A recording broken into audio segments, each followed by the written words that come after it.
अस्सलामुअलैकुम, नमस्ते, सत श्री अकाल। कैसे हैं आप लोग? उम्मीद करती हूँ ठीक होंगे, खुश होंगे। मैं हूँ हज़ीका अली और मेरे साथ हैं तारिक नियाज़ी। अस्सलामुअलैकुम, नमस्ते, सत श्री अकाल। उम्मीद करता हूँ ठीक होंगे, खुश होंगे। दोस्तों, जहाँ रहें खुश रहें, माँ बाप का ख्याल करें, क्योंकि माँ बाप हैं तो सब कुछ है। आज की हमारी वीडियो थोड़ी सी लेट है, हम जिस पर रिएक्शन दे रहे हैं तो असल में हम एक दो दिन के बाद भी रिएक्शन कर रहे होते हैं, तो उसी वजह से थोड़ा सा लेट हो गया। डेली बेसिस पे मतलब थोड़ा सा मुश्किल हो जाता है, जॉब का भी मसला है, इनका भी मेरा भी। तो हम पहले तो सबसे पहले बहुत माज़रत ख़्वाह हैं कि आप लोग की बहुत ज़्यादा रिक्वेस्ट आई, आप लोग हमारा रिएक्शन देखना चाहते थे। लता जी के जो देहांत हुआ उस पर बहुत ही अफसोसनाक और हमें बहुत ही अफसोस हुआ। लेकिन ये कि हम थोड़ा सा लेट हो गए, तो इसके लिए सबसे पहले आप लोगों से माज़रत। इसके लिए कोई और वजह नहीं है, बस यही है कि थोड़ी सी हमारी लाइफ आगे पीछे मसले चल रहे हैं। तो आज की हमारी वीडियो है वर्ल्ड लीडर्स पे ट्रिब्यूट टू लता मंगेशकर। से स्टार्ट करते हैं अपनी वीडियो को। Let's start. ओके गाइस, तो वीडियो का टाइटल है वर्ल्ड लीडर्स पे tribute to Lata Mangeshkar, USA Pakistan. से स्टार्ट करते हैं। तो जैसे आप सबको ऑलरेडी पता है कि 6 फरवरी 2022 ये है वो unfortunate date when Lata Mangeshkar ji passed away, India's most iconic singer. और लता मंगेशकर जी एक ऐसी म्यूज़िकल आइकॉन है जिनसे हर जनरेशन की यादें जुड़ी हुई हैं। यहाँ पर आप देख पाएंगे फॉर एग्जांपल इनकी फ़ोटो है with India's first prime minister Jawaharlal Nehru, Indira Gandhi, Morarji Desai, Rajiv Gandhi, Atal Bihari Vajpayee, Narendra Modi. India की इंडिपेंडेंस से लेकर अब तक हर जनरेशन की मेमोरीज का पार्ट रही है Lata Mangeshkar. This is truly a huge loss. और मैं आपको ये भी बता दूं, इनको बहुत से ऑनर से भी सम्मानित किया गया है ओवर द इयर्स। इनको पद्म भूषण मिला था 1969 में, भारत रत्न इनको मिला था 2001 में, और फ्रांस का भी जो हाईएस्ट सिविलियन ऑनर है the national order of the legion, ये इनको मिला था 2006 में। एक बहुत ही डेकोरेटेड इनका करियर है। और अवार्ड्स एंड ऑनर्स, रिकॉर्ड्स, उन सब के बियॉन्ड आप अगर देखें तो एक मेरे हिसाब से बहुत ही इंपॉर्टेंट चीज़ होती है कि एक इंडिविजुअल जो कल्चरल इम्पैक्ट छोड़ के जाता है। और आज के दिन हमने ये देखा है कि लता मंगेशकर जी का जो कल्चरल इम्पैक्ट था वो कितना ज़रा गहरा था, ना सिर्फ भारत में बल्कि पूरी दुनिया में, स्पेशली मैं कहूँगा पूरे साउथ एशिया में। क्योंकि आज के समय लता मंगेशकर जी की डेथ पर जो ट्रिब्यूट्स आ रहे हैं from all over the world, specially south Asia, उसको देख के पता लगता है कि लता मंगेशकर जी ने कितनी लैंग्वेजेस को टच किया, कितने लोगों के दिल को छुआ था, कितनी मेमोरीज यहाँ पर क्रिएट की थी। यहाँ पर आप देख पाएंगे नेपाल की जो प्रेसिडेंट है विद्या देवी भंडारी, ये यहाँ पे अपनी लैंग्वेज में ट्रिब्यूट दे रही है टू द ग्रेट सिंगर। और इन्होंने यहाँ पर स्पेशली ये भी कहा है कि लता मंगेशकर जी सैंग मैनी नेपाली सॉन्ग। जी हाँ, बताया जाता है लता मंगेशकर जी ने टोटल 20 से भी ऊपर लैंग्वेजेस में गाना गाया था। एक बार को 1980s में Guinness book of world record में भी इनका नाम था as the singer who has sang the most number of songs in the world. और नेपाल के बाद देखिए, मैं यहाँ पे ये बोलूँगा, पाकिस्तान के साथ हमारे जियोपॉलिटिकल जो भी इश्यूज़ हैं वो अपनी जगह हैं, मगर मुझे ये बात एक्सेप्ट करने में कोई हेजिटेशन नहीं है कि इंडिया के बाद सबसे ज़्यादा प्यार लता मंगेशकर जी को अगर किसी देश ने दिया है तो वो है पाकिस्तान। और यहाँ पर आप देख पाओगे पाकिस्तान के प्राइम मिनिस्टर ने ट्वीट करी है, with the death of Lata Mangeshkar the subcontinent, पूरा जो सबकॉन्टिनेंट है, has lost one of the truly great singers the world has known.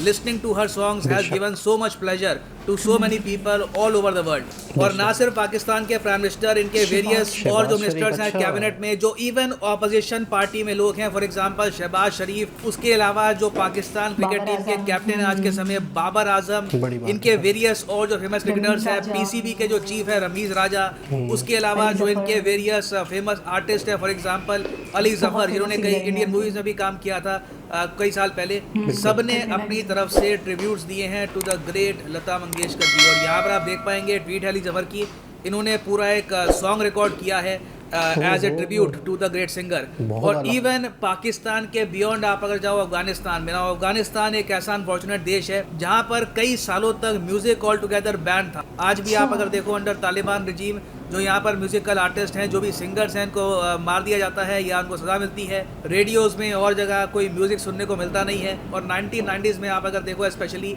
जब तालिबान का इनिशियली राइज हुआ था, तब यहाँ पर म्यूज़िक इनका कोई खुद का प्रोड्यूस होता था नहीं, लोग छुप छुप के प्राइमरली इंडियन म्यूज़िक ही सुनते थे। तो इंडियन म्यूज़िक एक बहुत ही ज़्यादा खास मैं कहूँगा जगह रखता है अफ़गानिस्तान के दिलों में। और इसलिए हामिद करज़ाई, इन्होंने यहाँ पर ये कहा है With her voice, Lata Mangeshkar filled millions of hearts with joy. Her melodies are universal and forever. My profound condolences to her family and the people of India. May the Nightingale of India rest in peace. Of course, जो current government है तालिबान की, वो यहाँ पर कुछ statement देगी नहीं, क्योंकि म्यूज़िक के ही ऑल टुगेदर वो अगेंस्ट है। मगर फिर आगे अगर हम देखें तो इजराइल से ट्रिब्यूट्स यहाँ पर आए हैं। इन्होंने यहाँ पर लिखा है, we join the people of India in mourning, may her memory be a blessing, Om Shanti. Israel के लोगों का मुझे ये अच्छा लगता है कि काफ़ी हद तक जो इंडियन कल्चर है, जो ट्रेडिशंस हैं, उनमें घुलने मिलने में इतना इनको परहेज़ नहीं होता। खैर, उसके अलावा फ्रांस के जो एम्बेसडर हैं टू इंडिया, उन्होंने भी यहाँ पर लिखा है, deeply saddened by the demise of Bharat Ratna Lata Mangeshkar.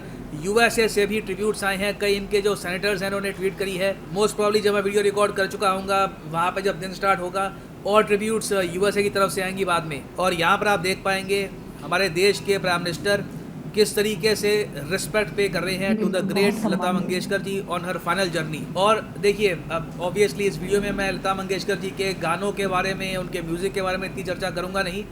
मैं उसका कोई एक्सपर्ट नहीं हूं, और ऑब्वियसली उस पर ऑलरेडी चर्चा काफ़ी जगह और हो रही है वेरियस न्यूज़ चैनल्स पर।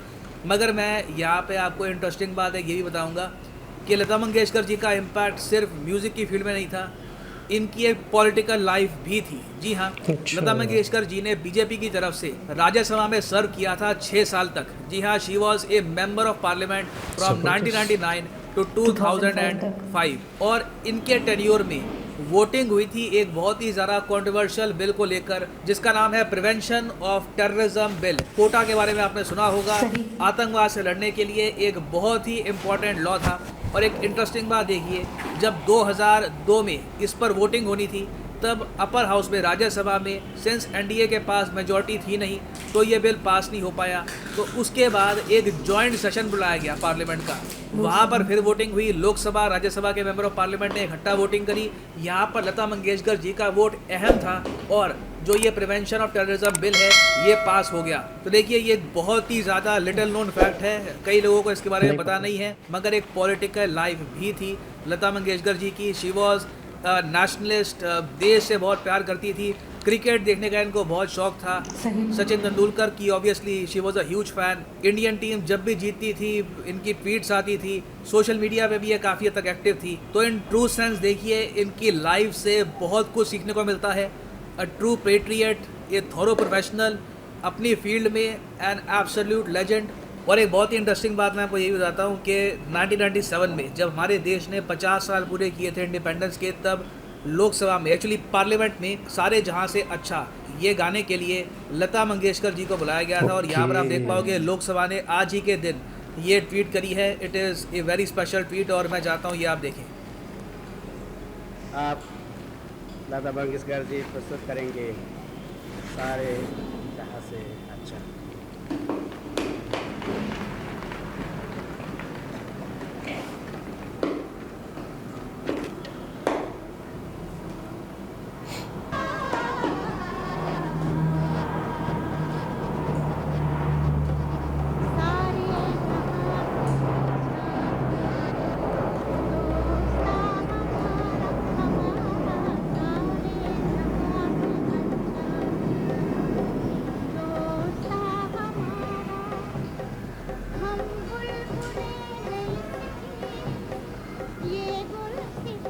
अल्लामा इकबाल।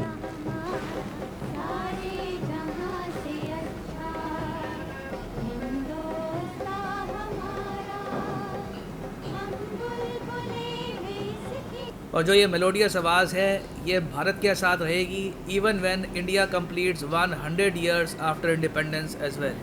तो इसी नोट के साथ ये है वीडियो कांत। Thank you for listening and as always God bless you all. ये जनाब,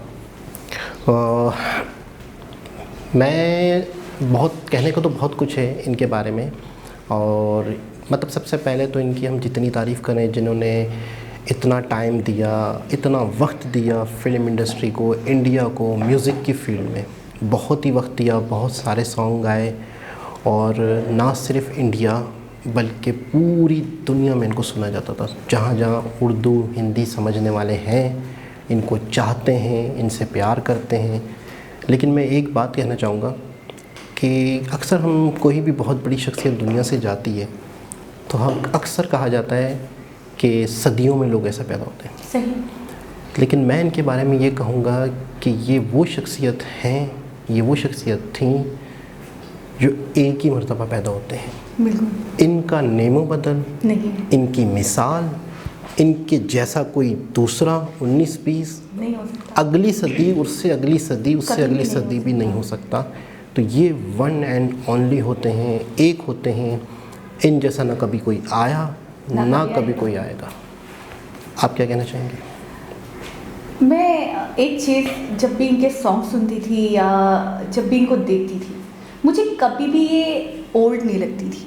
हमेशा यंग, फ्रेश, क्यूट और एक पोलाइटनेस, एक नरमी, एक मुलायमत जो मुझे इनके फेस पे दिखती थी, मैं दुनिया के किसी इंसान के फेस पे नहीं देख पाऊँगी। बिल्कुल। और दूसरी बात ये कि मुझे ऐसा लगता है कि हमेशा ज़िंदा रहने वाली हैं। बिल्कुल। ठीक है, इतने 20 से भी ज़्यादा लैंग्वेजेस में सॉन्ग्स गाए, नेपाल से, हर जगह। अच्छा, पाकिस्तान की अगर मैं थोड़ी सी बात करती चलूँ तो पाकिस्तान में तो मैं कहूँगी छोटा सा बच्चा भी है ना, 7 साल का या 8 साल का, वो भी जानता होगा कि लता जी कौन है। बिल्कुल। ठीक है, उनके सॉन्ग सुनता होगा। और जो प्लेजर, जो जॉय मुझे लगता है कि इनकी आवाज़ सुनकर, इनके सॉन्ग्स को सुनकर इंसान को फील होता था कि एकदम सारी टेंशन एक साइड पे और इनकी आवाज़, इनके सॉन्ग्स एक साइड पे। मैं ये कहूँगी बिल्कुल आप फ्रेश हो जाते हो। तो मुझे लगता है शायद कोई और है ही नहीं, वही आपकी वाली बात, और ना कोई पैदा हो सकता है इनके जैसा। बहुत अर्ली एजेस में इन्होंने अपना करियर स्टार्ट किया, बहुत छोटी थी तब ये।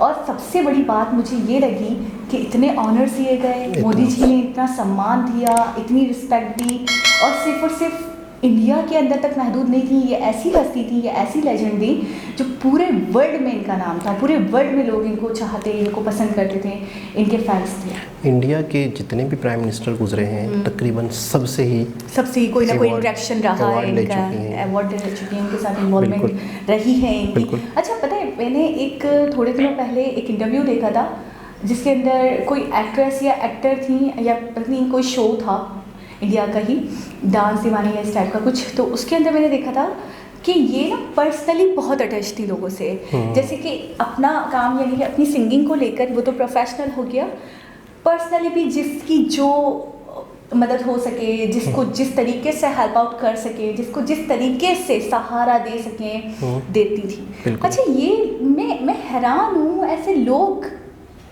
कैसे, कहाँ, किस तरह। बाकी आपकी वाली बात है कि वाकई वन एंड ओनली, कि एक तो अपने प्रोफेशन में इन्होंने अपना कोई सान ही नहीं रखा। बिल्कुल ऐसी थी कि वाकई लेजेंड थी, कोई इनको कभी भी, इनके होते हुए तो मैं कहूँगी कोई इनको कभी बीट नहीं कर सकता था। ये इतनी टैलेंटेड थी। दूसरा ये, otherwise as a human being अगर हम देखें तो ये बहुत दिल की बहुत अच्छी थी, नेचर की बहुत अच्छी थी। उसमें बताया जा रहा था कि इवन कोई शूट हो रहा होता था या कभी किसी के यहाँ गेट टुगेदर होती थी या कुछ ऐसा होता था कि शूटिंग चल रही है, काम में लोग बिजी हैं, तो ये अपने हाथों से बनाकर खिला रही होती थी। बहुत बड़ी बात कि अगर शाहरुख को ये पसंद है या किसी को, अमित जी को ये पसंद है, तो ये खुद मतलब कुकिंग कर रही होती थी। तो मैं कहूँगी एक इतनी बड़ी सिंगर, लेकिन उनमें इतना सा भी गरूर, तकब्बुर या घमंड नहीं कि जी मैं तो लता हूँ, जी मैं तो लता हूँ, मैं कैसे कुकिंग कर सकती हूँ किसी के लिए। तो ये चीज़ मुझे बहुत भाग रही थी, ये चीज़ मुझे बहुत पसंद आई और आज मुझे ये बात याद आ रही है। अच्छा, कुछ सिंगर्स होते हैं, अक्सर हमने अपने वालिदैन से उनके नाम सुने होते हैं, को फलाना सिंगर, वो फलाना सिंगर। तो हर जनरेशन का एक सिंगर होता है। आज के दौर के हिसाब से अगर किसी से पूछा जाए तो वो जैसे अरिजीत सिंह हो गए तो इनके नाम लेंगे, ठीक है ना। अच्छा, ये एक वाहिद सिंगर हैं जिन्हें सब जानते हैं, हर जनरेशन की है, हर जनरेशन में इन्होंने गाने गाए। आज के दौर में भी अगर कोई मूवी बन रही थी तो उनमें भी लता जी की ज़रूरत।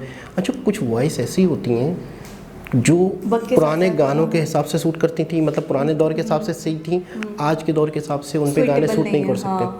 कुछ आवाज़ें ऐसी होती हैं जो आज के दौर के हिसाब से अगर उन्हें देखा जाए तो पुराने दौर के हिसाब से वो ऐसे ही नॉर्मल लगती हैं। अच्छा, इनकी एक ऐसी क्या कहेंगे कि वर्ल्ड क्लास या ऐसी मतलब एक कि यूनिक वॉइस थी जो हर दौर में आपको फ्रेश लगती थी, हर दौर के हिसाब से लगती थी। अच्छा, इन्होंने इतना सिंगिंग की, इतनी सिंगिंग की कि इनको वक्त का भी अंदाज़ा था कि आज एक सॉन्ग है वो किसी पुरानी सिंगर पे पिक्चराइज हो रहा था उस दौर में जब इन्होंने करवाया था नरगिस के ऊपर या किसी के ऊपर भी।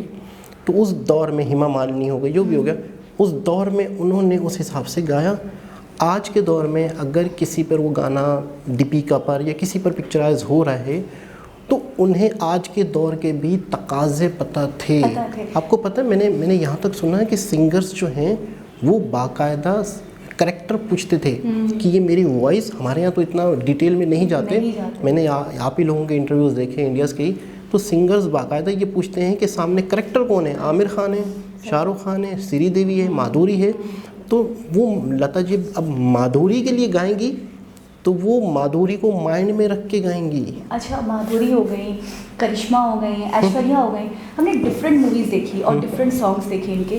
तो मैं ये कहूँगी कि कहीं पे भी कोई भी सॉन्ग आप ले लें, मुझे ऐसा लगता था कि कहीं पे भी 19-20 भी मिसमैच नहीं लगता था। अगर करिश्मा पे वो सॉन्ग पिक्चराइज किया गया तो इनकी आवाज़ करिश्मा के साथ माइंड ब्लोइंग लगती थी, करिश्मा के साथ बहुत आला लग रही होती थी। अगर कोई गाना ऐश्वर्या का इन्होंने गाया है तो वो ऐश्वर्या के साथ ऐसा लगता था कि बिल्कुल उनके लिए ही है, या उन्हीं की वॉइस है, ऐसा लगता था उन्हीं की वॉइस है। एक वीडियो में आपने ये बात जिक्र भी करा था कि मैं हैरान हो जाता हूँ कि कैसे होता है ये कि अलग अलग डिफरेंट हीरोइंस है लेकिन वॉइस वही है। तो उस दौर में भी लता जी की आवाज़ फिट थी तो इस दौर में फिट है। अच्छा, ये क्वालिटी एक शख्स में और में है कि जो बहुत पहले भी गा रहे थे, बहुत पहले तो नहीं गा रहे थे लेकिन बहुत थोड़ा सा पहले समझ लें, और आज के दौर में भी गा रहे हैं, लेकिन बड़ा उनकी आवाज़ भी लोगों पे सूट करती है। और लता जी के साथ उन्होंने बहुत काम किया है, बहुत सीखा है, उनसे सीखा होगा 100%।